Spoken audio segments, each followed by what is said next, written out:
नमस्कार, मैं प्रिया और आप देख रहे हैं बिहार न्यूज। बिहार में त्रिस्तरीय पंचायत चुनाव की तैयारी जोर शोर से हो रही है। तीसरे चरण के मतदान के लिए आज से प्रत्याशी अपना नामांकन भी करना शुरू कर दिए हैं। नामांकन करने की अंतिम तिथि 22 सितंबर तय की गई है। आपको बता दें कि तीसरे चरण का मतदान 8 अक्टूबर को होगा। साथ ही इसके रिजल्ट हमें 10 और 11 अक्टूबर को प्राप्त होंगे।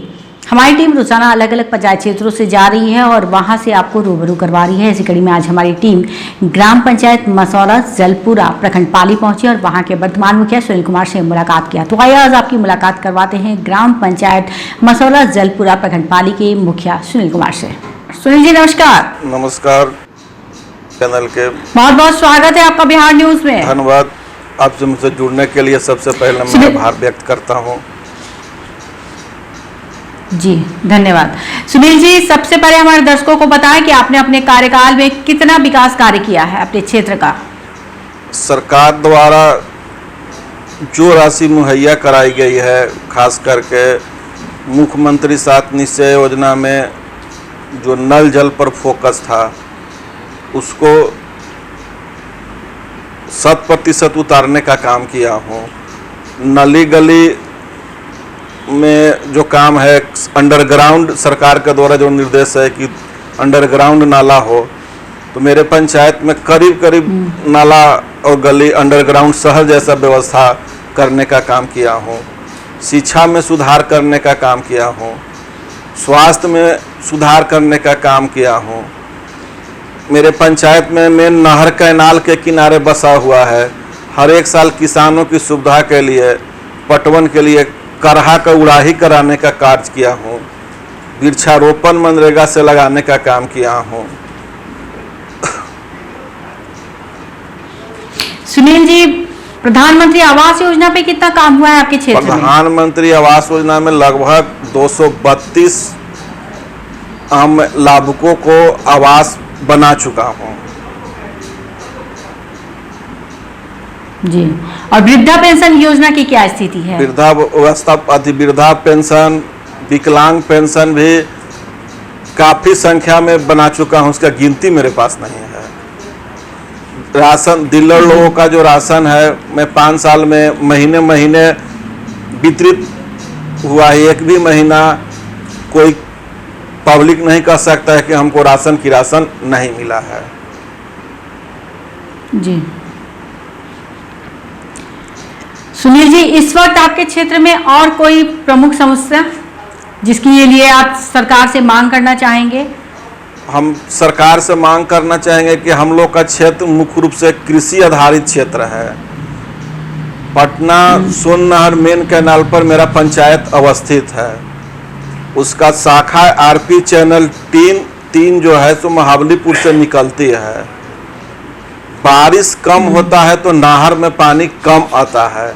हम लोगों को सिंचाई के पटवन करने में किसानों को काफ़ी असुविधा होती है। पानी कम आता है तो ऊपर के लोग गंडी घास लगा देते हैं। किसान को द्वारा जाते हैं तो कभी कभी लड़ाई झगड़ा की भी स्थिति उत्पन्न होती है। मैं सरकार से मांग करूंगा कि आरपी चैनल 3 के पास नहर में लिफ्ट इरिगेशन जो भोजपुर में एक नहर में है, वैसा सरकार करे ताकि हम लोग किसान को पटवन की सुविधा उपलब्ध हो सके। और मेरे पंचायत में सरकारी स्वास्थ्य उपकेंद्र बना हुआ है और उसकी अपनी जमीन लगभग 2 एकड़ है। मैं सरकार से चाहूँगा कि मेरा ब्लॉक तो अनुमंडलीय अस्पताल दूसरे जगह शिफ्ट हो रहा है, उस मेरे पंचायत के अस्पताल को बड़े पैमाना पर डेवलप हो ताकि इस क्षेत्र का लोगों को इलाज कराने में समुचित इलाज करा सके। जी, तो सुनील जी, ये जो मांग आप कर रहे हैं सरकार से, इसके लिए आपने पहले भी कोई कार्रवाई की है? लिखित आवेदन हम दिए हैं और लिफ्ट इरिगेशन में इंजीनियर द्वारा नापी भी किया गया था, सर्वे भी किया गया था, जगह भी चिन्हित किया गया था, लेकिन वो क्यों आधार में लटक गया पता नहीं है। और विक्रम में जिस तरह से छोटी नहरी पक्कीकरण हो रही है, अगर हम लोग को भी नहर आरपी चैनल 3 पक्कीकरण हो जाए तो कुछ सुविधा पटवन में मिल सकता है किसानों को। और अभी जो है हम लोग के यहाँ जी, खाद का तो बहुत आपने किल्लत है, जो बहुत दिक्कत हो आपने- रहा है। कोई कोई किसान 10 बीघा खेती जी। कर रहा है, दुकान पर लाइन लग के 1 बोरा खाद मिल रहा है, तो किसान का फसल का उत्पादन कैसे हो गया। अभी सरकार से मेरा तत्क्षण अनुरोध है कि खाद जी उपलब्ध भारी मात्रा में उपलब्ध करा के किसान की समस्या को दूर कराया जाए।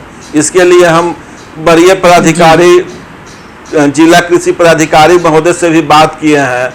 बात के अलावा कुछ 1-2 ट्रक दुकान पर खाद उपलब्ध कराया गया है, लेकिन अब दूसरका खाद छींटने का समय आ रहा है और किसान के पास एक भी बोरी खाद उपलब्ध नहीं है। जी सुनील जी, आप अपने पंचायत क्षेत्र को आदर्श पंचायत की श्रेणी में मानते हैं कि नहीं?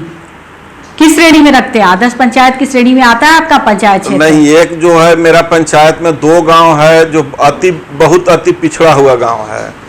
वहाँ शौचालय के भी काम कराए हैं, बहुत मना करते हैं, लेकिन लोग सड़क पर जहाँ तहाँ मलमूत्र कर देते हैं।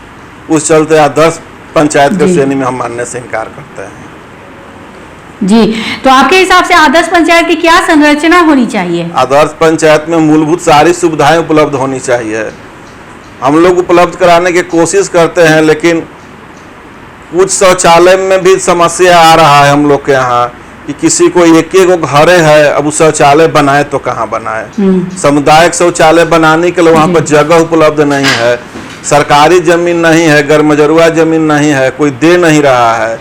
सरकार एनओसी जब लेने जाते हैं, कुछ गरमजरुआ है जिसे मठ मंदिर की जमीन लोग कब्जा करके देता है, तो ब्लॉक से उस पर एनओसी नहीं मिल पाता है। इस चलते सामुदायिक शौचालय बनाने में भी दिक्कत आ रही है। जी सुनील जी, एक आखिरी सवाल, अगर आप दोबारा चुनाव जीत करके आते हैं तो इस क्षेत्र के विकास के लिए आप सर्वप्रथम क्या कार्य करेंगे? क्या योजना है आपकी? जिस तरह से हम अभी विकास कर रहे हैं, इसको और तेजी से विकास के पथ पर ले जाऊं। जी, बहुत बहुत धन्यवाद सुनील जी, आपका बिहार न्यूज से बातचीत करने के लिए। बिहार न्यूज के माध्यम से हम चाहेंगे कि जो परेशानी और समस्या आप अपने क्षेत्र की बता रहे हैं और जिसके लिए आपने सरकार से आवेदन दिया है, सरकार उस पर ध्यान दे और उस पर जल्द से जल्द उचित कार्यवाही करे। तो ये थे हमारे साथ लाइव बातचीत करने के लिए ग्राम पंचायत मसौरा जलपुरा प्रखंड पाली के मुखिया सुनील कुमार, जिन्होंने बताया कि अपने क्षेत्र में अपने कार्यकाल के दौरान उन्होंने विकास के कई सारे कार्य किए हैं, कई सारी योजनाओं को धरातल पर उतारने की कोशिश की है। इसके साथ ही उन्होंने कुछ समस्याएं अपने क्षेत्र की बताई, जिसके लिए उन्होंने सरकार से मांग भी की है कि जल्द से जल्द उनकी क्षेत्र की इन समस्याओं को दूर किया जाए। साथ ही उन्होंने कहा कि अगर मैं चुनाव जीत के दोबारा आऊँगा तो इस क्षेत्र का जितना हो सकेगा और अधिक विकास करने का प्रयास करूँगा और इसे एक आदर्श पंचायत बनाना चाहूँगा। इस तरह की तमाम छोटी बड़ी खबरों से अपडेट रहने के लिए आप देखते रहे बिहार न्यूज।